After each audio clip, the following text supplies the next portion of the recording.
Ever wonder how to connect with spirit, or if you're doing it right, or if it's supposed to be a certain kind of way?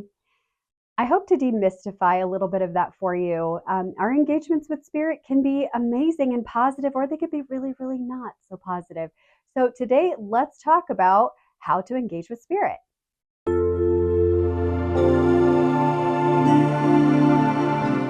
Hello, fabulous. I hope today is treating you kindly. We're going to have a conversation about what the experience of connecting with spirit can be like. So, spirit could be the divine, it could be your ancestors, it could be, an entity, whatever. We're going to talk about all of it.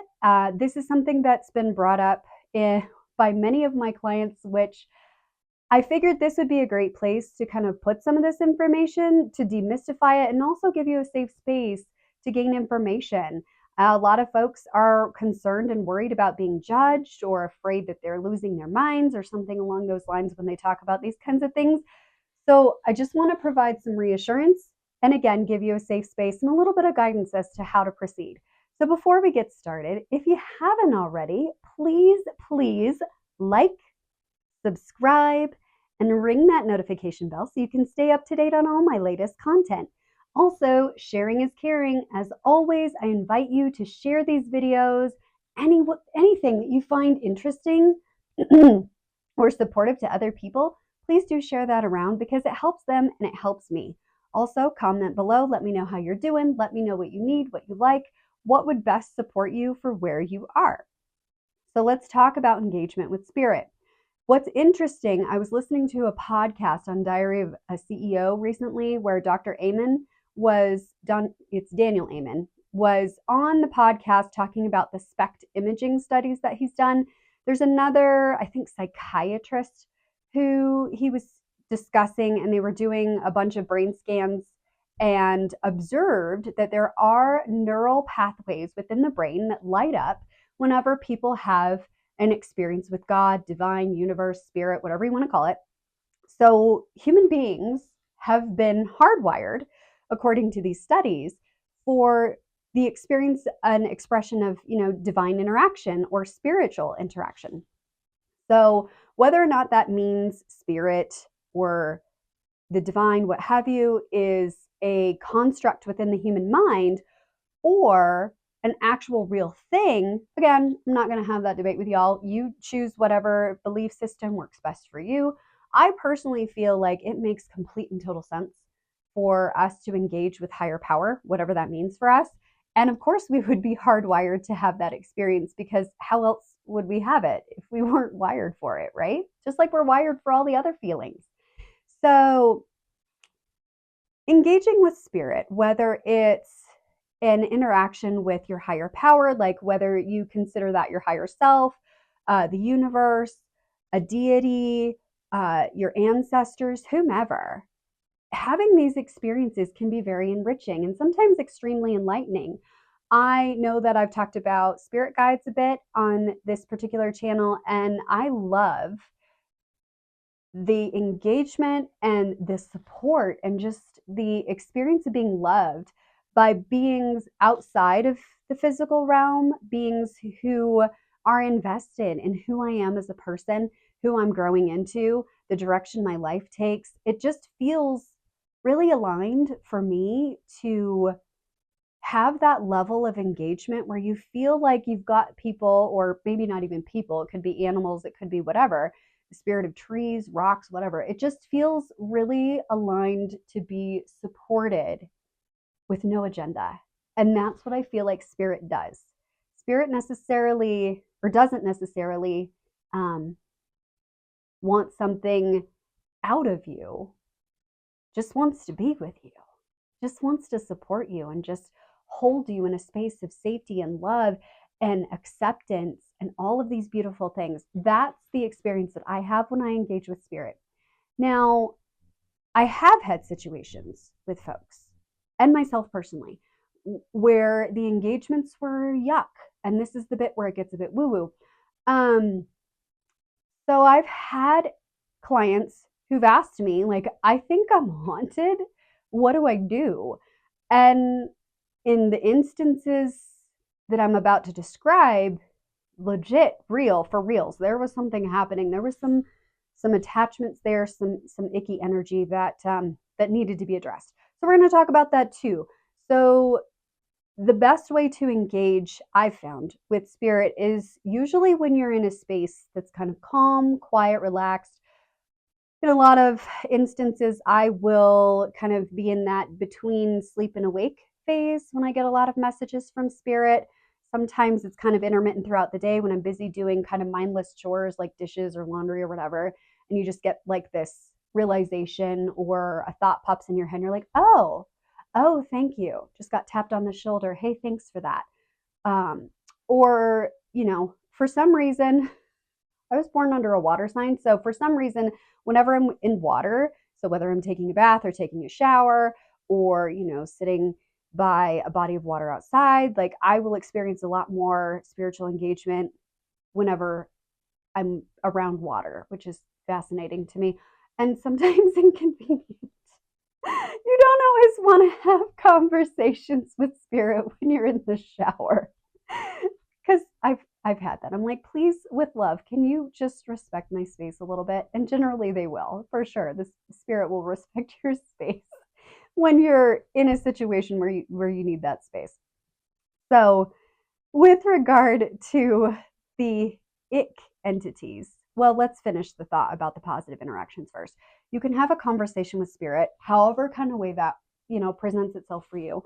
You can have a conversation just like you and I are talking now. And it can be really interesting and really fascinating. And no, you're not insane. You're not losing your mind. You don't necessarily have schizophrenia because you are engaging with a being that may not be physically present with you, like in the same physical construct that you and I are existing in right now. So you don't have to feel weird about that. Some people do. Some people are nervous about it. Some people feel all kind of ways, and that's okay. They can feel all kind of ways. Your engagement with spirit is entirely personal. So you're not doing it wrong if it's different than the way somebody else is doing it. It's totally okay. So let's talk about the icky stuff. Let's talk about the evil entities. I've had two situations that I can bring to recent memory where we've had to deal. Like my clients and I have had to deal with some things. So one experience, my mom came to me and she said, I have somebody who is haunted. There is something in her house. It is throwing stuff. Like when she's home by herself, it's like people are getting scratched. It's not good. Like her children are afraid to be in the home, all of the things. What do I do? And another instance where I was working with a client who had an entity. Now I could feel this thing. It was furious with me because I wouldn't let it in my house. And so it had to not come in with the client. And of course, it rejoined as soon as the client left, but the attachment was obviously much less great because of the work that we had done. And I was like, whatever you've got following you, I don't know. It was like this dark presence. It didn't have shape, it didn't have form, but it definitely did not feel good. It felt very malevolent and malicious and not, I don't know what it was. It was just icky intent in a big old yucky cloud of dark. So this entity that was attached to my client visited me in the middle of the night, and it was bizarre because I could feel something touching my hair, like something was petting my head while I was in bed trying to go to sleep. Again, kind of in that midway between sleep and awake space. And this thing started to siphon my life force. Like it was like approaching super nice, like I'm going to be really nice, and then kind of like how dog catchers will grab a stray off the street, like, oh, okay, slow, gentle, and then grab. It was very much like that. Like, I'm going to pet your hair nice and make you think that I'm here to help you. And then it was like someone had pulled the plug out and it was just draining my energy away. And so I didn't even have a chance to be cognizant of what was going on. I just knew I didn't like it. And what ended up happening was I had felt like my body and spirit had gone into defense mode without me even knowing what was happening. I actually had sent out like a pulse or almost like a shock wave from heart center. I felt it. Like I physically felt whatever this was leave my body and like just explode out. And it got rid of this entity. immediately. Like it just pulsed it away, which was amazing. And this just happened all by itself. It was very interesting. I've never had that experience before, and I haven't really had it since. But I thought that was really cool. So I was, protected and shielded by my own energy. And then obviously I did mirror ball exercise to shield my home so that whatever this thing was didn't come back. So this thing was harassing my client and their family, and it was awful. I mean, just everywhere you go, you felt angry and just oppressed and ick. So what we ended up doing was a ritual. Well, I actually didn't do it, but I gave the ritual. Both of the individuals I'm speaking of, my mom's person and then my client, we did the same ritual for both. So what we did was we took a box, and it doesn't matter what kind of box it is. You mirror the inside. So like they have the spray, the mirror spray, you get like glue mirrors or reflective shiny something all to the inside of the box. Because remember, mirrors reflect back, right? So whatever comes in to your space or whatever, you want to cleanse your mirrors, of course, sage them or smudge them or put salt on them, or just even with your intention, I cleanse this mirror. I use it for my safety and protection. You can do that. I would do that with all new mirrors, by the way, just in case there's any juju that doesn't feel very nice that comes with it. You just make sure that's cleansed. So you line the inside with a mirror, and then you write down the name or a description of whatever the entity is, and then you stick it in the box and you shut it and you seal it. And then next step, you take the box to kind of a public space, not like a public park necessarily or anything like that. I've seen some people bury these things like next to a highway, like in the little embankment. Now, again, do things that are legal, obviously. But the idea behind it is once the entity is contained within, because basically what you're doing with the writing it down is you're sealing the entity onto this piece of paper, and then you're placing it inside the box, and then the box gets sealed, and the ick energy that's being emitted by whatever this entity is or this experience is, the spirit, it's getting reflected back on itself. It's not going to be able to escape that mirror containment. And then you take it away and you bury it in a place where there's a lot of movement. So like the movement of other beings can just kind of, I guess, disperse that contained energy so that it is not attached to one individual. Now, I don't think that it attaches to others. So like every time, let's say you bury it on a trail or something like that, that doesn't necessarily mean that everyone who walks that trail is going to have the experience of this icky entity like following them home, or a piece of it, like they're not taking a piece of it with them. It just, in being in a more public space, it kind of allows for that dispersion or dispersal of that icky energy. That actually worked really, really well, and that entity has not bothered my client since then. And my mom didn't follow up on her friend, so I have no idea if she actually did that or not. And then at the end, once you've gotten rid of all of that, your box is gone, don't put it on your property. Get rid of it, get it far away from you. And then you can cleanse your home. So you can do this with a white candle. You can walk through each room and walk your candle through each corner of each room as far as you can get it.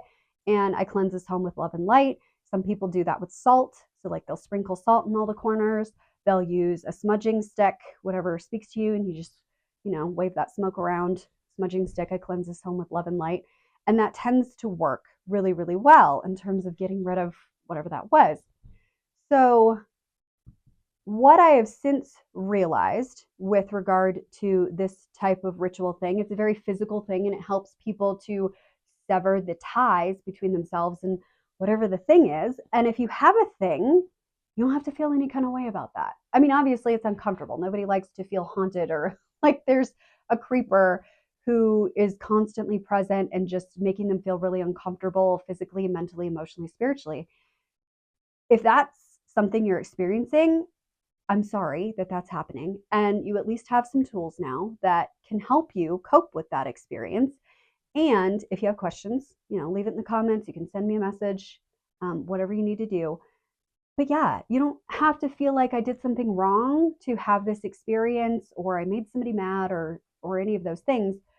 I don't know full transparency, where these things come from. I'm not 100% certain. I don't know why they attach to certain people. It could be any number of things. I do know that generational healing is extremely important. And the reason for that, of course, is that people go through stuff. And if you think about it, generations of humans have gone through a lot of life behind you in order to bring you to where you are right now.